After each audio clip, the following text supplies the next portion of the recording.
Bom dia, pessoal. Bom dia para todo mundo. São 7 horas, hoje dia 14 de julho de 2026. É dia da Revolução Francesa e é dia também do aniversário de uma das minhas ex-mulheres, da Valéria de Oliveira, que me deu 2 filhas lindas e criou muito bem. Então, parabéns, Valéria, e parabéns para os franceses aí pela sua data nacional. E nós aqui no Brasil, no rame-rame do processo eleitoral, vendo aí o país discutindo se o Alexandre de Moraes estava certo ou não com relação a impedir a visitação de Flávio Bolsonaro ao pai, Jair Bolsonaro, que está lá, como todo mundo sabe, em prisão domiciliar, escreveu uma carta mobilizando a direita que não havia sido autorizada. Então, nós vamos discutir bastante isso ao longo do jornal de hoje, porque o assunto está na ordem do dia e a gente quer muito conhecer a sua opinião sobre isso. Por isso tem uma enquete no Papo Legal, que acabou de subir, perguntando para você o que você acha da justeza dessa decisão, da adequação dessa decisão. Será que o Xandão está certo? Está aí no ar para você. Olha, você acha que a decisão do Xandão de proibir o Flávio Bolsonaro de visitar o pai Jair foi justa, foi exagerada ou foi camarada? Para você dizer para nós o que você acha sobre esse assunto que nós reconhecemos que é um assunto muito polêmico, né? E enquanto isso, nós temos lá em Brasília as consequências da descoberta pelo ministro Flávio Dino de que gente que não tem nada a ver com cargo de representativo, que não é deputado, que não é senador, que não é nada, se apropriando aí da influência que exerce sobre líderes partidários para manipular o orçamento da República em benefício próprio, né? Hoje está aí nos jornais a informação de que Eduardo Cunha, aquele ex-presidiário que foi condenado, que roubou dinheiro, um ladrão, roubou dinheiro da Petrobras, andou comprando rádios em Minas Gerais e mandou emendas, apesar de não ter cargo nenhum, para cidades onde ele comprou emissoras de rádio que vão embasar a sua campanha de deputado federal, que é um absurdo completo, né? E fica aqui a pergunta, de onde é que vem o dinheiro da compra dessas rádios? Ainda é do roubo da Petrobras lá para trás? E, ao mesmo tempo, nós temos uma pesquisa que foi divulgada ontem, durante a tarde, mostrando para a gente que o Arthur Lira está em maus lençóis lá em Alagoas, na eleição dele ao Senado, hein? Está em terceiro lugar e...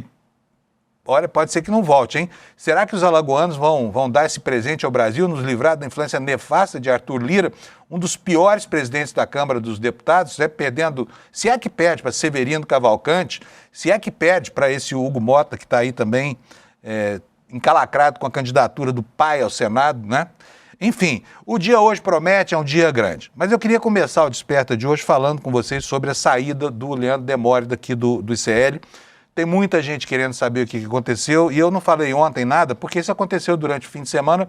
Eu estava mal informado, eu não participo do conselho da empresa nem nada, não sabia. Agora, vocês têm todo o direito de perguntar e de serem atendidos, né, com uma resposta aqui da parte do Desperta, porque esse programa aqui começou pelas mãos do Demore, né, e eu tive depois a honra de sucedê-lo aqui. O Demore é um jornalista brilhante, todo mundo sabe disso, ele é um repórter corajoso, foi muito importante a participação dele aqui no ICL. O Demore tinha uma outra função aqui, que era uma função nos bastidores, uma função de diretor de jornalismo. E a função de direção, ela implica algumas coisas que são, às vezes tem que acontecer e que são muito complicadas. Por exemplo, fazer uma readequação da empresa, significa demitir gente. Olha, eu vou contar uma coisa para vocês. Eu fui chefe algumas vezes na vida e detesto essa situação, mas a situação é imperativa. Afinal de contas, uma empresa é uma empresa, não é uma instituição de caridade. E o Demore, pelo que se soube aqui das discussões internas, se opôs a essas demissões e pediu para sair, enviou uma carta ao conselho da empresa no sábado, né, comunicando o seu desligamento. As coisas já vinham sendo discutidas, você sabe que uma crise não nasce de um dia para outro. Agora, eu quero assegurar para vocês o seguinte, a saída do Demore não tem nada a ver com o projeto editorial do ICL, tá? Foi uma questão de uma divergência interna aqui no campo da administração, não foi no campo editorial nem nada disso. E o ICL vai persistir com esse projeto não mudou, ele continua igualzinho. O jornalismo é o mesmo, olha, tem muitos jornalistas importantes, que nós temos Chico Pinheiro, nós temos Lula Costa Pinto, nós temos a Juliana Dalpiva, nós temos a Amanda Miranda, nós temos o Chico Sá, sabe? É muita gente aqui para fazer o jornalismo que o Brasil inteiro passou a conhecer, a respeitar, e isso nada mudou. Inclusive essa minha parte aqui, essa parte do programa de hoje, explicando para vocês esse afastamento, ela não foi combinada com ninguém. Eu estou aqui falando em meu nome, que é o que a gente faz sempre aqui no ICL, porque aqui não existe uma linha editorial definida. Vocês sabem que todos nós nos identificamos com o campo progressista, mas nós temos o respeito pela divergência aqui dentro do ICL. E isso não morreu, isso não acabou. Muita gente citou ontem, mas teve o episódio do Eduardo Moreira com o Calejón. Teve um episódio, teve uma divergência, sim, mas o Calejón continua trabalhando na empresa até hoje, está aí, né? Então, eu só quero dizer para vocês que nada muda aqui dentro, tá? A gente respeita muito o trabalho do Demore, eu tenho uma grande admiração por ele, porque eu acho que jornalistas corajosos são raros nesse país, e ele é um jornalista muito corajoso, tá? Mas o projeto do ICL continua e nós estamos aqui para empurrá-lo para frente, sabe? E para preservar esse espaço tão importante que nasceu de uma forma de financiar o jornalismo que não impõe interesse publicitário. Sabe? Não faz descer pela nossa garganta o interesse do patrocinador, que é o que conspurca o noticiário. Então está dada a explicação. Depois, se vocês quiserem falar mais sobre isso, a gente pode conversar no Papo Legal depois do programa, mas a história toda foi essa, não tem nada demais com relação a isso. Então, as pessoas que estão tendo essa reação, mas eu vou sair do ICL, porque o Leandro Demore sai. Tá bom, a gente lamenta a saída dele, mas o projeto do ICL continua aqui e nós estamos aqui para defendê-lo, sabe, no que for possível, porque para nós jornalistas é um grande privilégio ter um lugar onde a gente possa falar pela nossa própria voz, onde a gente possa expressar o noticiário com respeito aos fatos, sem manipulação, sem nada disso. E tudo isso continua, é a garantia que eu trago pessoalmente para vocês aqui, tá bom? E eu não tenho cargo de chefia, não tenho nada, eu tenho esse espaço aqui das 7 às 8 da manhã e só, tá? Então, não estou falando em nome da empresa, estou falando em meu nome, explicando para vocês, porque os pedidos de explicação foram muito persistentes e vocês têm todo o direito de saber o que aconteceu. O que aconteceu foi exatamente isso que eu falei, tá bom? Eu desejo muita sorte ao Demore e desejo sorte a nós também aqui, que continuamos, que prosseguimos com esse projeto muito importante para o país de exercer o jornalismo, né, elevando ele à condição de algo quase sagrado em benefício ao papel social importantíssimo que ele tem a exercer, especialmente no ano eleitoral, tá bom?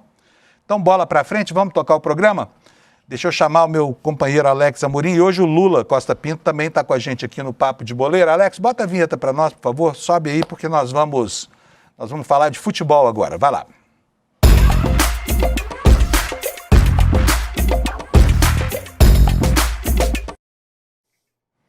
Bom dia, meninos. Meus meninos. Bom dia nossa audiência. Terça-feira, frienta aqui em São Paulo. Bom dia a todos. Bom dia, Lulinha também, meu lindo. Bom dia. Hoje é o dia que nós deveríamos estar nos preparando para nos reunirmos diante das telas de TV e esperar o adversário do Brasil na final da Copa. Infelizmente não será, né? Estaremos ante a definição do primeiro finalista, França ou Espanha. E quem é que ganha esse jogo, na opinião de vocês? Então, duas seleções. Eu, sinceramente, fico dividido aí, meu coração se divide, porque eu tenho, né, o meu lado francês, do Vitor Hugo e tudo mais, e tem o lado espanhol também, que é o da paella valenciana. Com quem que vocês ficam? Eu creio que a França vai passar, porque eu acho que é a adversária favorita ali desde o início da Copa do Mundo, mas eu creio que vai ser um jogo bom. Eu acho que decide no tempo normal, não vai ter uma prorrogação. Eu acho que vai ser uns 2-0 França. E você, Lula? Eu concordo com a leitura do Alex, discordo do placar, acho que a Espanha chegará no gol francês, apesar da defesa francesa ser muito boa. É uma defesa exemplar, mas o jogo da Espanha é o jogo da posse de bola. O jogo da França é o jogo da reação rápida na direção do gol adversário e num ritmo de facão, né? Eu acho que a França vencerá e a gente assiste hoje, quando a França entra em campo, a melhor seleção dos últimos 45 anos, a melhor seleção em campo desde o Brasil de 70 e talvez desde o Brasil de 82. É uma seleção fantástica, é um exemplo de futebol e seguramente é um dos times para ficar na história do futebol mundial. Olha, eu vou contrariar todo mundo, tá? Vou dizer que vai terminar 2-2, vai ser disputado os pênaltis e a Espanha ganha da França, porque no campo a França ganha da Espanha. Tá? Vamos ver aqui amanhã, vamos pegar o nosso prognóstico aqui e Você vai conferir torcer amanhã, pra quem, tá? Panunzio? Eu? Pro Lândia. Se Vou fosse pra torcer pro Espanha, Lândia. lascava. Não porque a sei, eu Espanha tô não falando. passaria, Não é Vitor Hugo e Cervantes. Então nós temos uma disputa ali que me apaixona muito mais pelo caldo de cultura do que propriamente pelo futebol, sobre o qual eu continuo entendendo nada. Meninos, aí a internet tá cheia de memes aí do Neymar aí, o Neymar na Copa de 2030. Alex, você viu isso? Eu vi, lembrando que foi um vídeo de IA. Eu vou até pegar o arroba aqui da pessoa que fez, foi o Nerd Soul. Ele fez um prompt onde mostrava o Neymar pequenininho e tinha a versão do Neymar de 2014, que pra mim foi uma das melhores versões do Neymar atleta, e depois ele chegando na versão atual, e no final do vídeo mostra um spoiler, meio que ele chegando com a taça da Copa do Mundo de 2030, lembrando que essa cena foi refeita ali pelo final do Vingadores, a Guerra Infinita ali que teve o Thanos e tudo, então eu vou deixar aqui rolando, que é muito emocionante, eu gostei demais, olha lá. Sabe Os que dois. nada, viu, Lula, nada desse cara me emociona, sinceramente. Não tenho uma antipatia declarada por ele, sabe? Principalmente pelas posições dele em relação à política, né? Que são deploráveis.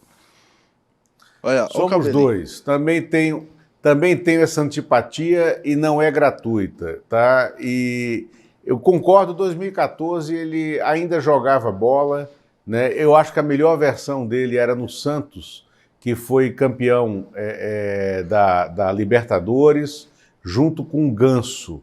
E o Ganso era muito importante para aquele Neymar, naquele time, e eu via o Ganso naquela época como uma espécie de um renascimento do meia atacante, do meia criador brasileiro. O Ganso, em minha opinião, ele não era apenas um parceiro do Neymar, ele era melhor que o Neymar, né? Infelizmente, no curso do tempo, o Ganso teve uma contusão que o tirou dos jogos em melhor nível. Sim, lembrando aí, no final tá vindo um novo Neymar ali, eu vou pedir pro Anderson. Aí no final ali ele vai falar, voltamos. Anderson, se você quiser passar pro final, mostra ele segurando a taça da Copa do Mundo de 2030. Porém, nós estamos na era da internet, que o pessoal faz muitas montagens e tudo. E eu vou pedir pro Anderson colocar a foto que viralizou, que é o Neymar de 2030 na versão atual. Pera aí, o Anderson vai passar. Aí, Tá ó, numa, a taça. 2030, tá numa cadeira de rodas, por acaso, não? Não, eu Não? fiz especial. Andador? Aí, essa é a versão do... Esse é o Neymar? Esse é o Neymar careca que estão viralizando. Tem outra que eu acho que se adequa muito ao tempo atual, que é o Neymar de Salvador ali de 2030. Então, além dessa versão emocionante, também tem essas paródias que trazem ali do nosso menino, que eu vou falar menino, que é um garoto ainda, Ney. Provavelmente a projeção aí da figura foi inspirada no que aconteceu com o Ronaldinho Gaúcho, hein, Lula?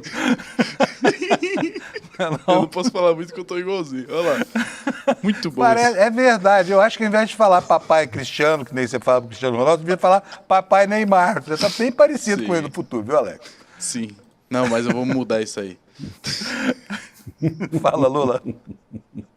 Não, eu não tinha visto essas imagens finais aí. Elas são muito possíveis, né, no andar da carruagem. Né? Muito bom, maravilha. Pessoal, só mais uma coisinha. O juiz que apitou o jogo do Brasil, que o Brasil saiu da Copa, vai ser o mesmo que vai apitar o jogo de hoje, né? É isso, Alex? É o Ivan Barton, lembrando que ele fez o primeiro gesto do Vinícius Júnior, que se colocar a mão assim na boca em lances polêmicos, o VAR chama para expulsão, então ele que irá fazer a arbitragem do jogo de hoje entre França e Espanha nessa semifinal de Copa do Mundo. Lula, mais alguma coisa? Não, por mim é isso, eu acho que vai ser um jogão Eu acho que todos que gostamos de futebol deveremos dar um jeito de assistir a esse jogo, como de amanhã também. E eu espero que amanhã dê Inglaterra e eu torço para que hoje dê França. Essa final França-Inglaterra pode ser uma final memorável. Isso Muito mesmo. bom. Beleza. Então vamos nessa, que é bom aberto. Nós temos dia aqui para defender ainda na seara da política. Daqui a Bom pouquinho o programa. Lula está de volta. Um abração para vocês dois. Obrigado. Até amanhã. Até daqui a Abraço. pouco. Tchau, tchau, tchau. Bom, pessoal, vamos lá para a meteorologia. Olha, temos aqui o mapa dos alertas hoje. Está cheio de coisa aqui no sul do país, que o Alex já está mostrando para nós. Olha, risco de geada aqui no interior do Rio Grande do Sul, na Serra da Mantiqueira, aqui, região de Campos do Jordão, e alerta de baixa umidade no Triângulo Mineiro, no interior de São Paulo, no Noroeste Paulista, e aqui em Salvador nós temos ventos costeiros. Esses são os alertas importantes do dia de hoje, né? E agora nós vamos direto para as temperaturas, para a gente saber que hoje amanheceu de novo gelado aqui em São Paulo, sabe? Eu falo, eu ando de moto, quando a temperatura está assim, 8 graus, eu chego congelado aqui no céu, tem que ficar no forno um pouquinho para descongelar.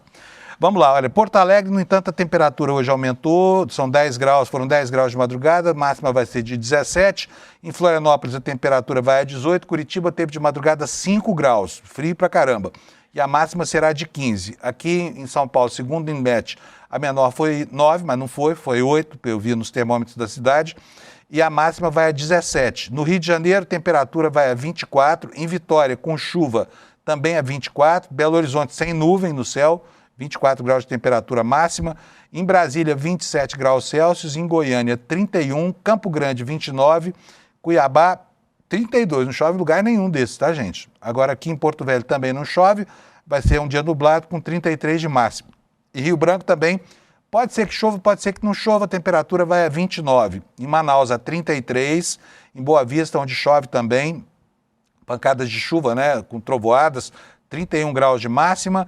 Em Macapá, 33 com chuva. Em Belém do Pará, 33 também com chuva. Palmas com céu azul, 36, e agora no Nordeste. São Luís do Maranhão terá 32, chove. Teresina não chove, 34. Fortaleza, 29, aqui chove em todas as capitais do Nordeste, está prevendo o INMET.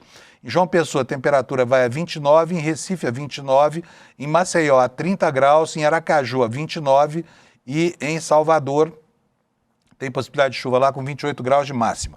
Beleza? Essa é a previsão do tempo para hoje, aí na capital do seu estado, para que você saiba o que vai acontecer com o seu dia. Agora vamos aos destaques na capa do ICL, aqui o iclnoticias.com.br, que é o nosso site, né? O assunto principal é a campanha de Flávio Bolsonaro, né, e as implicações da decisão do ministro Alexandre de Moraes, que resolveu cortar o barato do Flávio e proibir visitação ao próprio pai, uma medida que dividiu o país e que é reconhecidamente polêmica. Por isso, tem a nossa enquete aqui, lembrando para você que chegou agora, no papolegal.app, papolegal.app, está lá a enquete. Mostra para a gente, por favor, de novo, Alex, para o pessoal que não viu ainda a nossa enquete, por favor. Cada vez que eu faço isso, eu pego o Alex de surpresa, viu, gente? E ele tem que se virar lá para colocar no ar as coisas que... Mas está aqui, ó, está aqui no telão. Você acha que a decisão do Xandão de proibir as visitas a Flávio, de Flávio a Jair Bolsonaro, foi justa, foi exagerada ou foi camarada? Nós temos só 2 votos aí, aproveita e vota. papolegal.app, tá bom? Olha, segundo assunto em destaque, deixa o Alex botar a tela de novo aqui do computador para vocês, está aí. O governo fecha acordo para votar a MP do frete e promete um veto à anistia àqueles caminhoneiros que fizeram o que fizeram com o Brasil lá em 2022, né? E continua a ameaça de greve, tá bom? Né? E os caminhoneiros dessa vez estão sabendo de onde é que o problema vem. Aqui no intertítulo, olha, pode botar melhor enquadrado? Isso, obrigado. Ó. Caminhoneiros fazem greve em defesa da MP do frete. E já fazem a assertiva aqui, que está correta. Culpa de quem? Do Davi Alcolumbre, sujeito que se apoderou da pauta do país, achando que os temas são dele, tá? Exorbitando em muita autoridade que ele tem de presidente do Senado e do Congresso da República. Olha, uma boa notícia vem lá do Reino Unido, né? Uma vacina contra o ebola está sendo desenvolvida. E aqui vocês percebem, eu vou comentar rapidinho, porque provavelmente não vou ter tempo de voltar a isso. Quando o assunto diz respeito ao interesse de países ricos, como é a Inglaterra, aí a coisa anda, né? Porque a África sofre há anos com ebola lá. Todo ano tem uma epidemia, o mundo às vezes fica assustado com a progressão dessa epidemia, mas agora ameaçou a Europa, então aí aparece a vacina. Quando é só para defender pobre subsaariano, aí não tem vacina nenhuma, não tem interesse da indústria farmacêutica, mas alvíceras, né? Vamos ter uma vacina, tomara que ela chegue a quem precisa, que é a população do Congo, principalmente.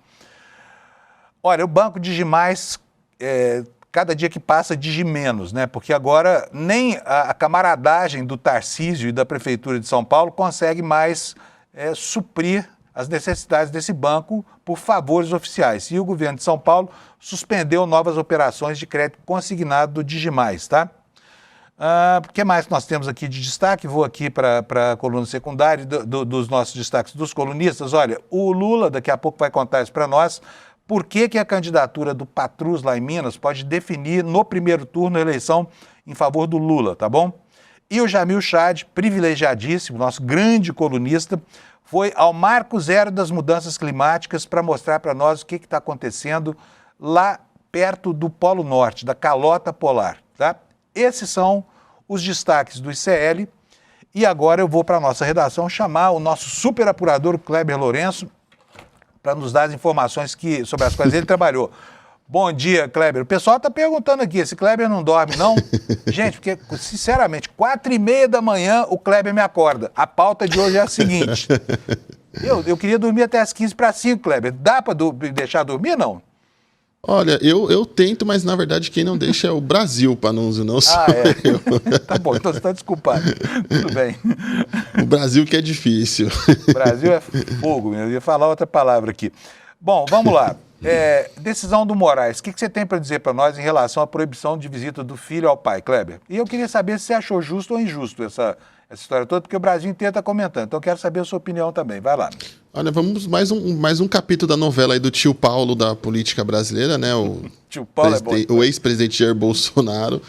E, na verdade, estamos vendo o padrão de Alexandre de Moraes, que segue com extremo zelo, cuidado e cautela com o ex-presidente criminoso condenado, Jair Bolsonaro, né?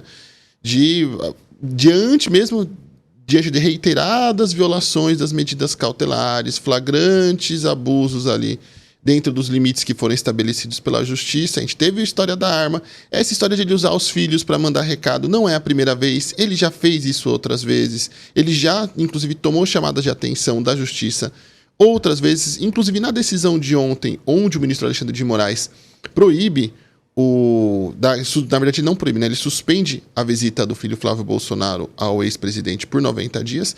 Ele até fala que não é a primeira vez. Em julho do ano passado, o Jair Bolsonaro usou, inclusive, o mesmo Flávio Bolsonaro também para dar recados. E já falei outras vezes aqui, lá atrás, quando foi decretada a prisão domiciliar, eu falei, olha, a mansão, a confortável mansão de Jair Bolsonaro, onde ele está confortavelmente detido, vai virar uma espécie de comitê eleitoral ali, apesar de a gente não saber em que condições de estado mental está o ex-presidente criminoso condenado, vai virar uma espécie de diretório político ali da campanha ali do filho do tio Paulo da política nacional. E na minha visão é uma medida extremamente cuidadosa ali, zelosa. Ele suspendeu primeiro, pediu os esclarecimentos do Flávio Bolsonaro para só depois desses esclarecimentos ele decidir o que vai ser feito efetivamente com o Flávio Bolsonaro. Em outras ocasiões, Panunzio, eu até acharia que seria normal, afinal de contas você precisa pedir ali os esclarecimentos das partes, você precisa ali entender o cenário como um todo, e assim, tem o outro lado. É normal isso e é do jogo democrático.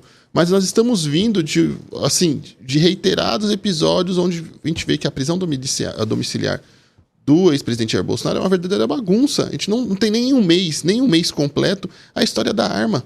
E a gente já está com outro episódio, sabe? Então, de tempos em tempos é isso. A gente, lá atrás, já teve a questão da tornozeleira. É toda hora uma coisa nova. Lá atrás, ele fugiu também para a embaixada da Hungria, sabe? Toda vez que ele vai para casa, ele tem uma medida cautelar, está em risco ali de ter alguma sanção da justiça, é a mesma coisa, sem falar, né, dos soluços, do estado de saúde que piora ali subitamente, sabe? É muita bagunça, essa família inteira vem promovendo uma verdadeira balbúrdia na política brasileira como um todo é o outro que está lá nos Estados Unidos e fica ali, hora quer sanção, aí vê que o negócio deu errado, ó, nunca quisemos sanção.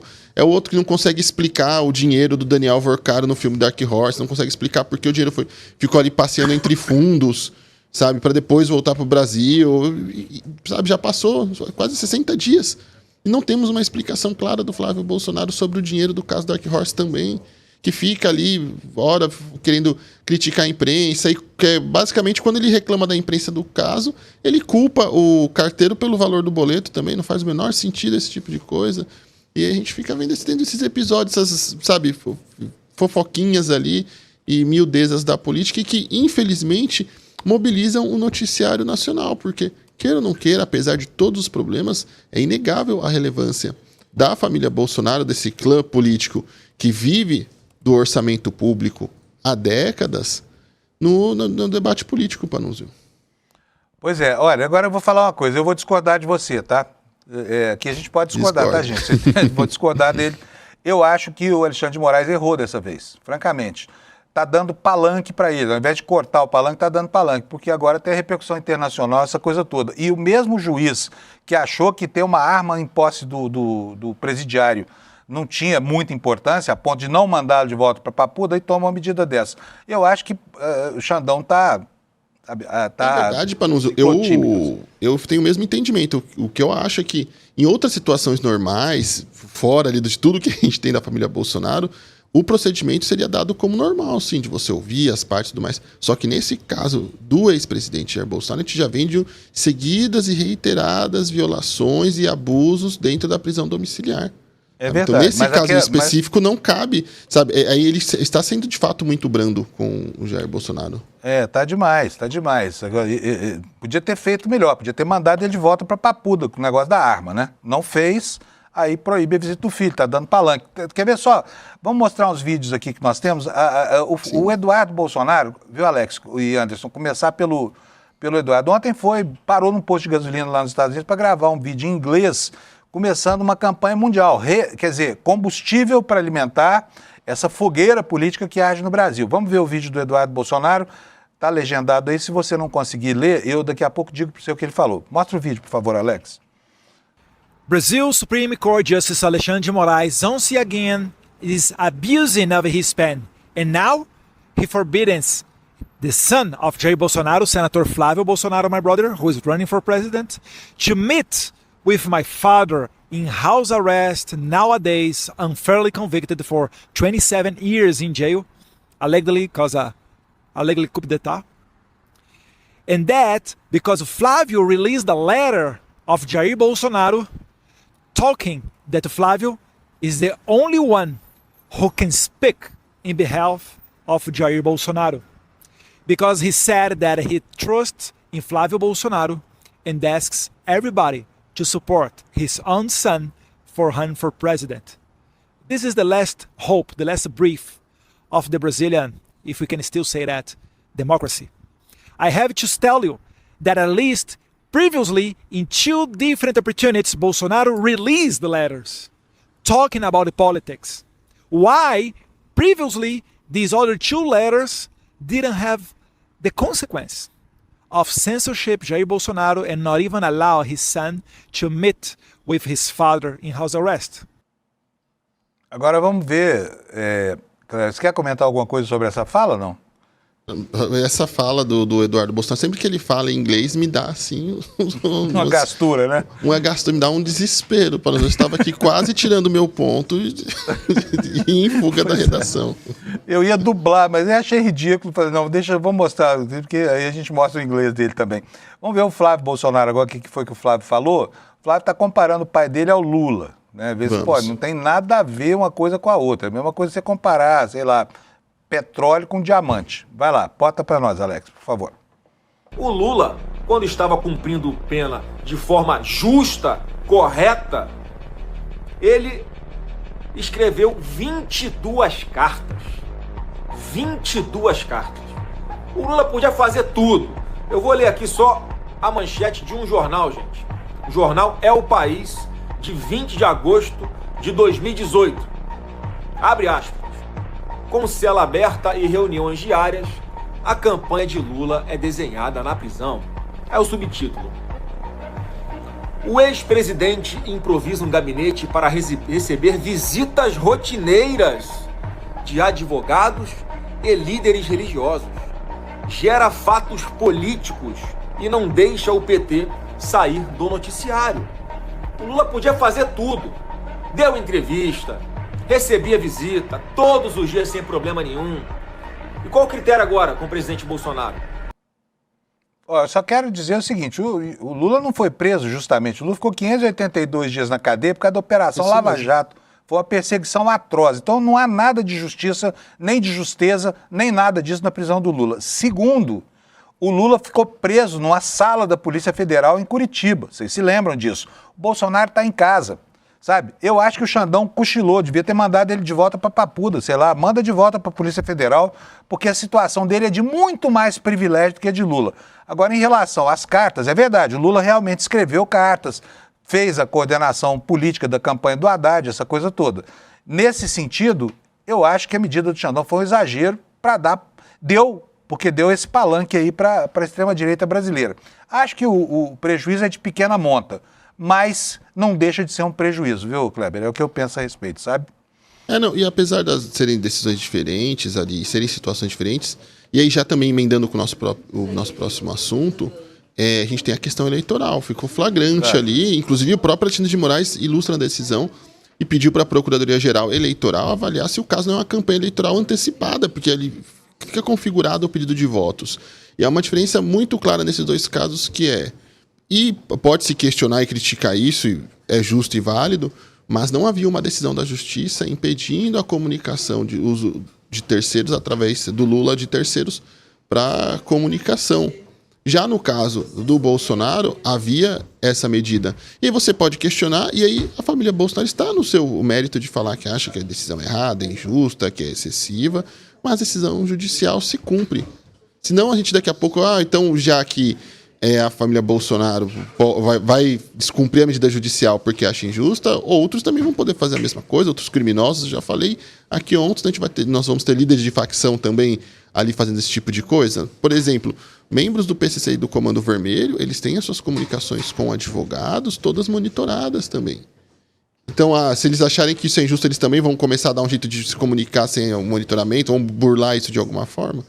Então, sabe, esse é o tipo de problema que a família Bolsonaro traz ao Brasil e toda vez entra em debate. O flerte com a delinquência e com a falta de regras mesmo, sabe? Com libera geral, com tudo. Nós não temos regras porque não gostamos dessas aqui. Porque se isso vale para eles, vale para todo mundo. É isso que precisa ser observado. E não por menos o deputado Raimundo, do PT de São Paulo, entrou com uma ação no TSE pedindo para investigar o Bolsonaro por campanha antecipada por essa carta também. Então isso já junta ali nesse caldo de coisas da carta, Panunzio. Pois é, concordo. Bom, vamos lá. Temos uma perspectiva de greve de caminhoneiros do Brasil, pode ser muito complicada, a mobilização já está aí nos portos do Brasil e o governo prometeu ontem aprovar a MP do frete, mas não vai ter anistia para caminhoneiro que foi fazer, parar a estrada, enfim, aquela confusão toda que aconteceu lá em 2022. Conta pra gente o que vai acontecer agora, Kleber.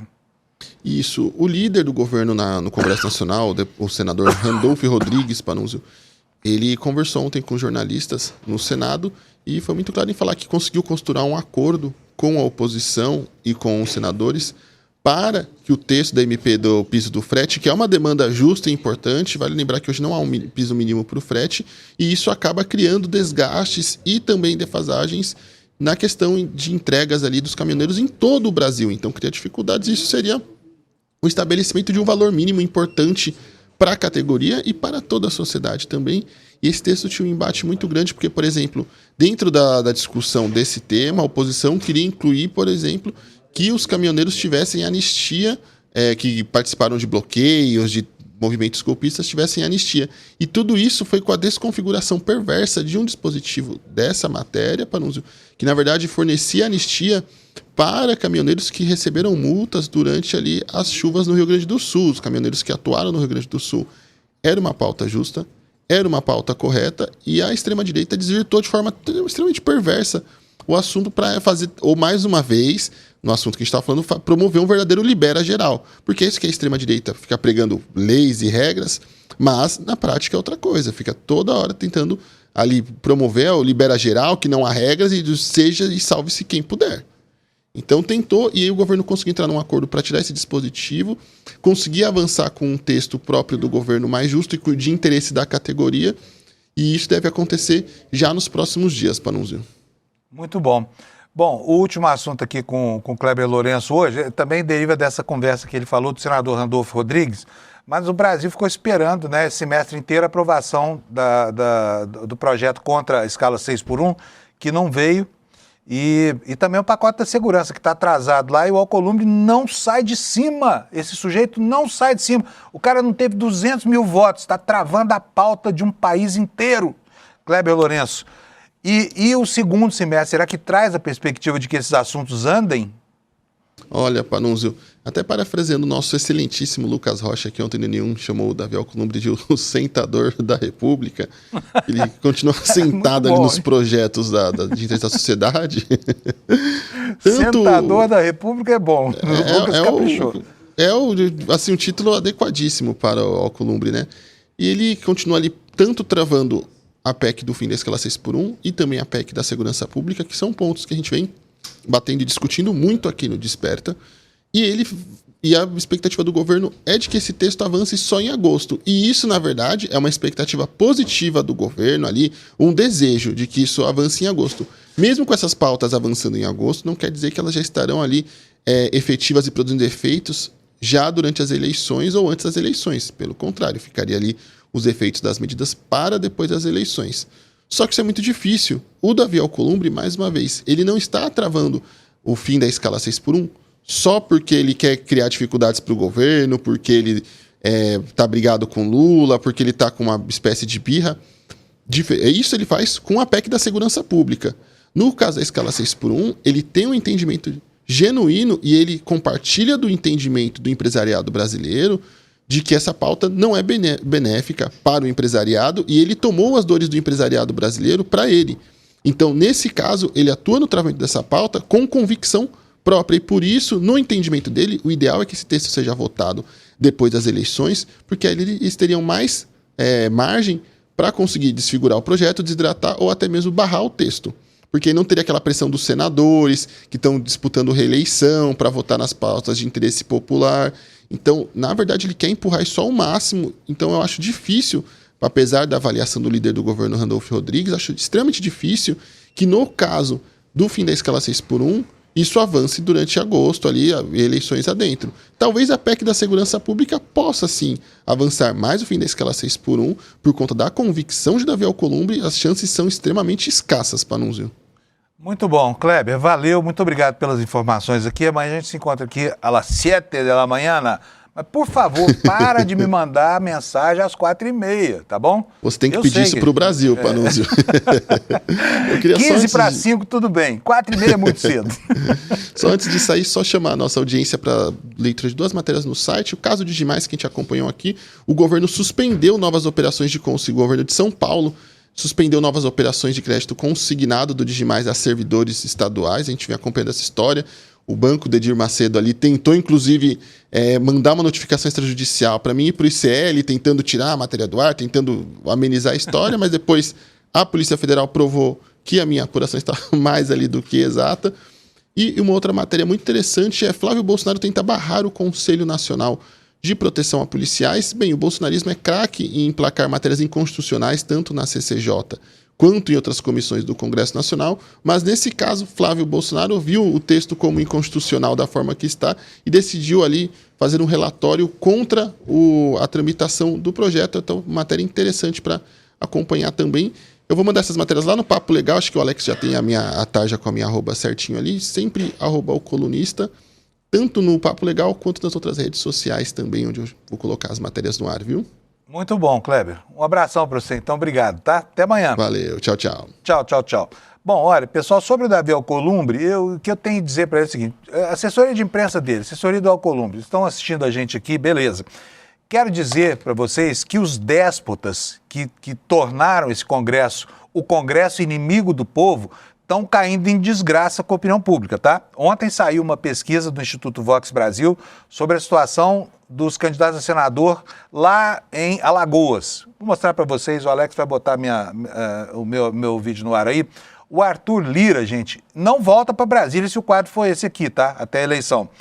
Primeiro lugar lá, Alfredo Gaspar disparado, pesquisa espontânea essa aqui, tá? Com 18,2%. Em segundo lugar, o senador Renan Calheiros com 8,5%. Arthur Lira aparece em terceiro, com 6,8%, atrás do multi-inimigo dele, que é o Renan Calheiros. Como eu falei, essa aqui é a pesquisa espontânea, né? Agora vamos ver estimulada. É o mesmo cenário, olha aí, Alfredo Gaspar, aliás, é pior ainda. Alfredo Gaspar aparece praticamente empatado com Renan Calheiros, 42,5% a 42,1%, e o Arthur Lira, 11 pontos lá para trás, tá? Arthur Lira, esse crápula que né, fez tanto contra a democracia brasileira e a favor lá do seu clube de amigos prefeitos e tudo mais, que, enfim, foi o sujeito que zelou pela manutenção do orçamento secreto como está, talvez não volte para Brasília. E a gente vai agradecer muito ao pessoal de Alagoas por ter votado dessa forma, tá bom? É isso aí. Deixa eu sair daqui da minha página, vamos voltar agora para o noticiário político geral. Eu quero conversar com o Lula. Cadê o Lula? Lula, apareça, Lula. Onde estás que não responde? Está aí o Lula aqui, ó. Estou aqui. Como sempre, né? Lula, vamos começar por essa história do Flávio Bolsonaro e das choromelas dele. A gente viu um trechinho do vídeo ridículo aqui, em que ele fala que está sendo censurado. Ai, meu Deus. É engraçado como esses caras compraram alguns bordões da esquerda brasileira da década de 70, de 60, e estão aplicando agora, né? Como se houvesse qualquer legitimidade, né, no uso dessa, digamos assim, dessa metalinguagem da vitimização. Mas eu queria começar sabendo de você o que você achou da decisão do Alexandre de Moraes, que é o tema polêmico. Eu já falei minha posição aqui, você fica à vontade para discordar. Fábio, eu ouvi a sua posição, mas eu diria o seguinte, que talvez o ministro Alexandre de Moraes tenha tentado corrigir o erro original dele, que foi manter a domiciliar, apesar da manutenção em casa de armas de fogo junto com o apenado, né? Isso já era irregular. Isso já era suficiente para devolvê-lo à papudinha, né? Aí, depois de transposta essa questão, o bolsonarismo cria um novo polo de divergência pública ou de debate público em torno da domiciliar, que é a divulgação dessa carta. Eu vejo esta carta como um item de um enredo criado artificialmente pela turma de marketing e pelos advogados do Jair Bolsonaro para possibilitar que o tema manutenção ou não da domiciliar continue sendo discutido publicamente e evitar que se discuta uma questão de fundo. Qual é o projeto da extrema-direita para o país, eles tendo o Flávio Bolsonaro como candidato? É a mera manutenção desse clã trágico, né, na cena política, porque viabilidade eleitoral eles não têm mais, né? Não se trata aqui de discutir a viabilidade eleitoral do Flávio Bolsonaro. É apenas a sobrevida dele como candidato numa carta que não poderia, é claro, né? Eles têm uma defesa jurídica, técnica, criminal, que não deixaria esse erro passar por crivo algum. Então eu vejo essa carta como uma peça da estrutura de campanha que está montada nesse momento para manter essa nuvem de fumaça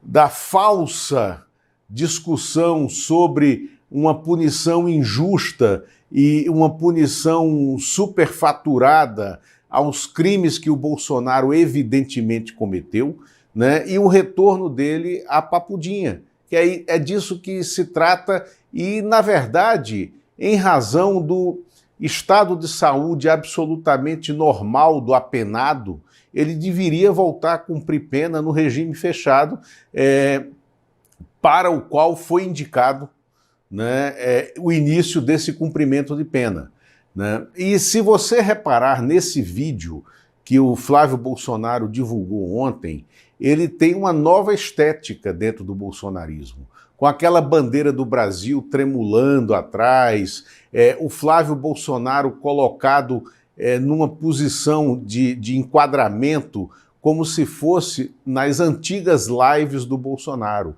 Então eu enxergo ali também o início de uma intervenção de um novo grupo de comunicação na campanha. E eu te digo que esse sim é o grupo do bolsonarismo mais raiz. Eu tenho certeza que mais uma vez, né, a turma que tinha sido chamada para assumir o marketing profissional, né, entre aspas, do PL, já foi chutada, né, daquele barraco aonde se reúne o partido do Valdemar da Costa Neto, né? Essa estética aí é uma estética do bolsonarismo raiz, e veja que eles estão, inclusive, cultivando isso,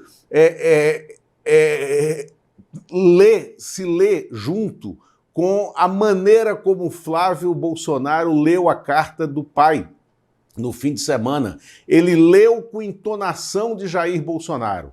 Ele leu tentando interpretar o Jair Bolsonaro. E nesse vídeo, você repare a sobrancelha do Flávio Bolsonaro. Eles estão cultivando a sobrancelha do Bolsonaro, né? Eles estão cultivando, inclusive, colocando no ar um jeito do Jair Bolsonaro falar que não era o jeito do Flávio. Então está tendo uma mudança na estratégia de comunicação da campanha, que é uma campanha em desespero, em descenso, né? E eu acho que a decisão do Alexandre de Moraes, ela deveria ter sido anterior a esse processo, né? Na história da arma, ele já deveria ter cassado o regime domiciliar e devolvido o Jair Bolsonaro para a papudinha. Que bom, concordamos em tudo com o Lula. Como eu falei aqui no ICL, aqui não é a Globo News, você pode discordar, não tem problema nenhum, tá, gente? Vocês vão ver muitas vezes opiniões divergentes aqui, a gente respeita a divergência e saúde, porque afinal de contas, o que é a democracia, se não, né, a média entre as posições da sociedade, é só isso. Aqui você tem a média das posições, às vezes a gente diverge, não tem problema nenhum. Olha, agora, sinto informar você, o Flávio Bolsonaro ultrapassou o Lula, tá? Ultrapassou o Lula, mas em rejeição. Tá? A pesquisa BTG Nexus saiu, uma outra rodada, eu vou botar na tela para vocês, está aí, ó, 46% dizem que não votariam no Lula, é uma rejeição alta. Só que a do Flávio é muito maior, é 50%, tá? Na rodada anterior dessa mesma pesquisa estava em 51%, ou seja, praticamente um quarto no Lula. Agora eu quero saber como é que se elege alguém em segundo turno que é rejeitado por 50% da população. Não tem jeito.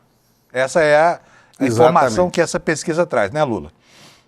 E que o Flávio Bolsonaro já vem agregando na sua rejeição a rejeição daquela turma que estava com ele, o pessoal da Michele, né, Bolsonaro, os evangélicos que estão agora discordando do Flávio Bolsonaro como representante deles na cena eleitoral. Esse é o problema dele, é o maior índice de rejeição dentre todos os candidatos e é um índice crescente.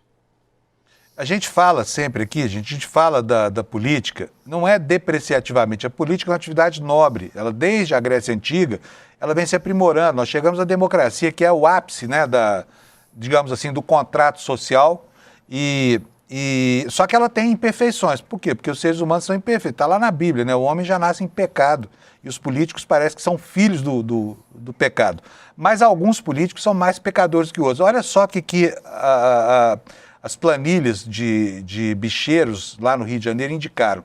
Matéria que está no site do UOL, que eu vou mostrar para vocês aqui agora. Olha só.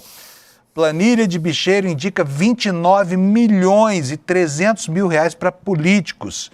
Vou ler aqui um trechinho, Lula. Olha, planilhas encontradas pela Polícia Federal com o bicheiro Adilson Oliveira Coutinho Filho, que é conhecido como Adilcinho, registraram 29,3 milhões, 30 milhões, pagos para políticos, tá? Registram em ao menos 3 planilhas encontradas com o bicheiro, que foi preso lá em Cabo Frio, no Rio de Janeiro, né? Ele foi alvo de um novo mandado de prisão na 5ª fase da Operação Unicarne, no dia 2, semana passada. E, olha, os investigadores descobriram, tá aqui, ó, as planilhas e uma rede de empresas utilizadas por ele para lavar dinheiro. Entre essas empresas, gráficas receberam milhões de campanhas nas últimas eleições. Quer dizer, o crime organizado está definitivamente entranhado na política, imbricado na política do Rio de Janeiro, né, Lula? A gente podia esperar dos eleitores do Rio que nos dessem alguma esperança de que a política é uma coisa séria, né?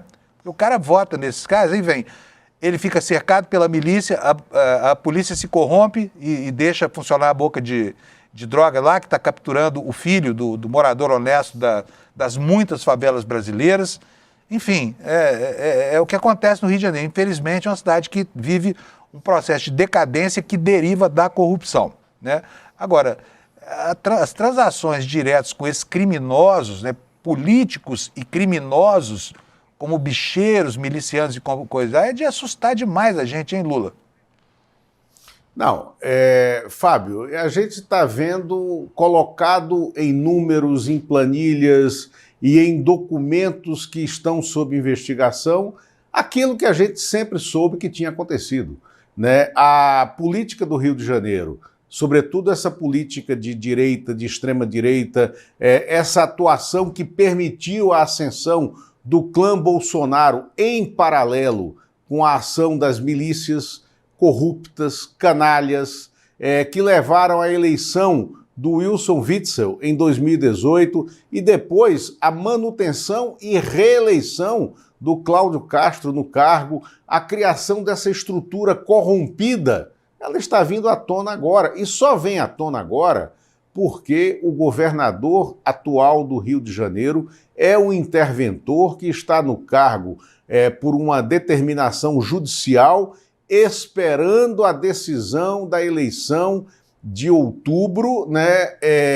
E tudo caminha para que toda a linhagem política do clã Bolsonaro seja enquadrada em possibilidades, em ações penais, em possibilidade de cometimento de crime, como foi o que a gente viu na semana passada com o ex-prefeito de Belford Roxo, candidato ao Senado, apoiado pelo Flávio Bolsonaro e tendo como suplente a mãe do Flávio Bolsonaro, preso numa rebarba dessas ações. E essa mesma que agora apresentou essa planilha é a mesma ação que levou para a cadeia, né, o Bacelar, que era o presidente da Assembleia Legislativa e que seria o candidato a governador do Flávio Bolsonaro. Muito bom. Olha só, quero mostrar para você aqui, tá na manchete do Globo hoje, matéria da Malu Gaspar, uma vez mais.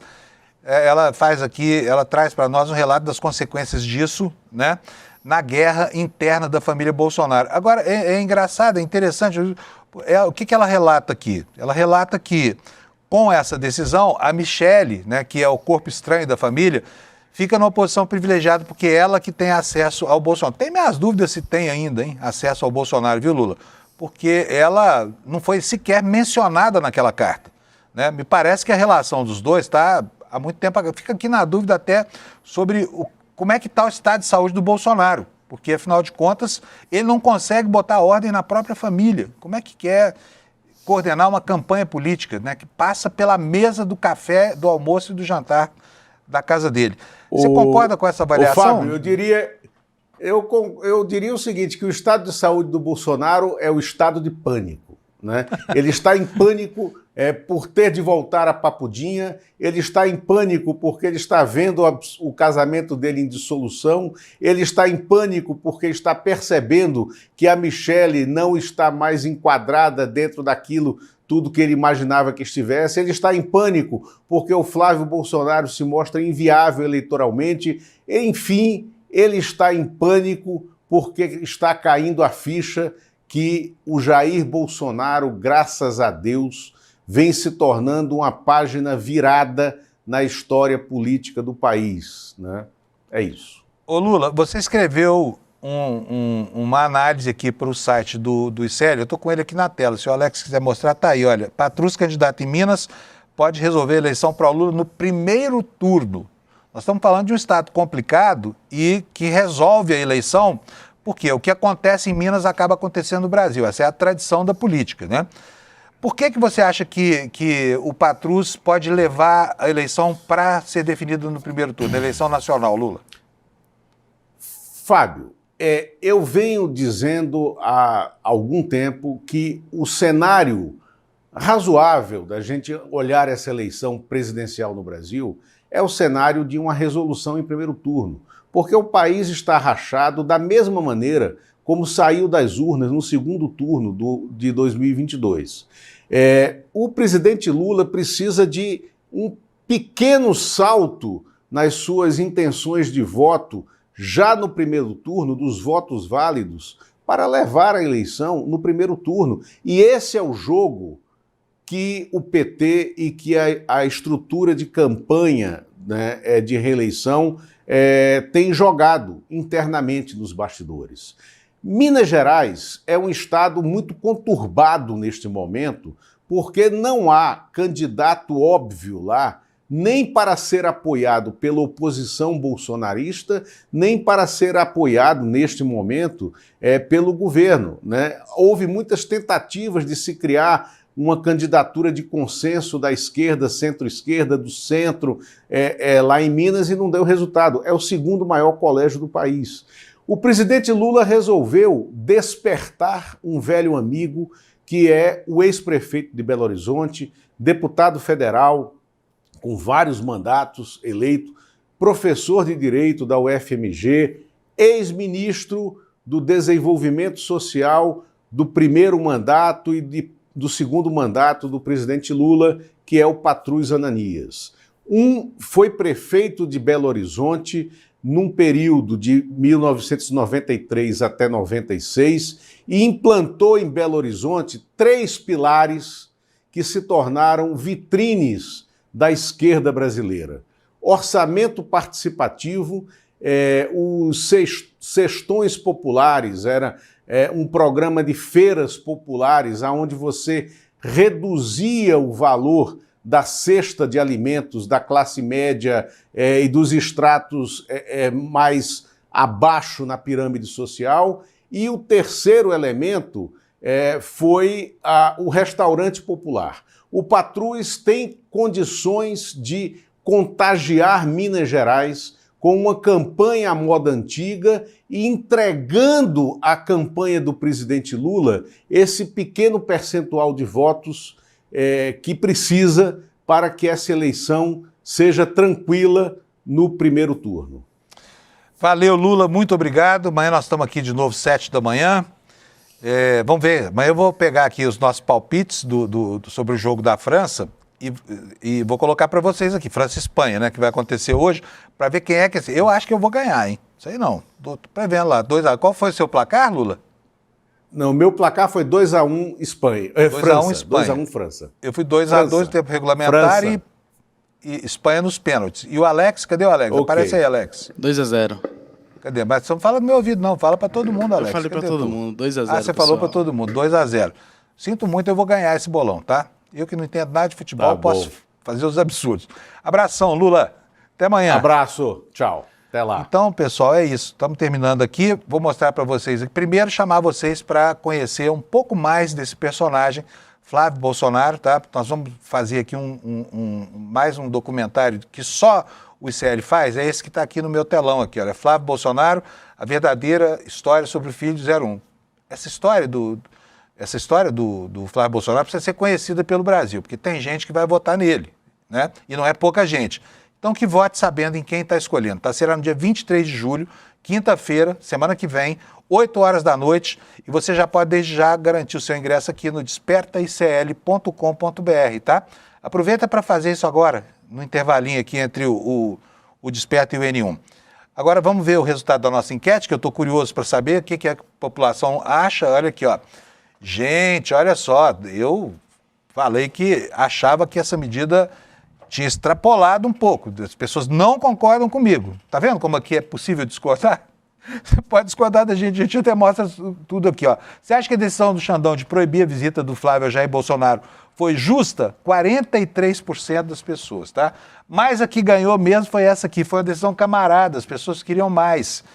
Talvez, aqui estou interpretando aqui, tá? Pensando que o Xandão perdeu a oportunidade de mandar o Bolsonaro de volta para Papudinha, né? No episódio das armas, exatamente como o Lula falou. E tem 1% aqui que acham que foi exagerada essa punição. E agora, por fim, a nossa audiência. Cadê? Estamos nós lá com 23.091, maravilha. A Jovem Pan, 4 mil atrás de nós, depois CNN Brasil, Revista Oeste, etc. Mais uma vez para você, muito obrigado. E amanhã a gente se encontra aqui às 7 da manhã para falar sobre esse país chamado Brasil. Tchau, obrigado pela audiência, até amanhã. Tudo o que você sabe sobre Flávio Bolsonaro é a imagem que construíram sobre ele. Dos escandalosos esquemas de rachadinha na Assembleia do Rio, até toda uma operação para colocá-lo como herdeiro do clã Bolsonaro. Uma investigação do ICL vai mostrar o que até hoje ficou guardado a 7 chaves pelo bolsonarismo, com documentos inéditos. Marque já na sua agenda o dia 23 de julho, uma quinta-feira, às 8 horas da noite.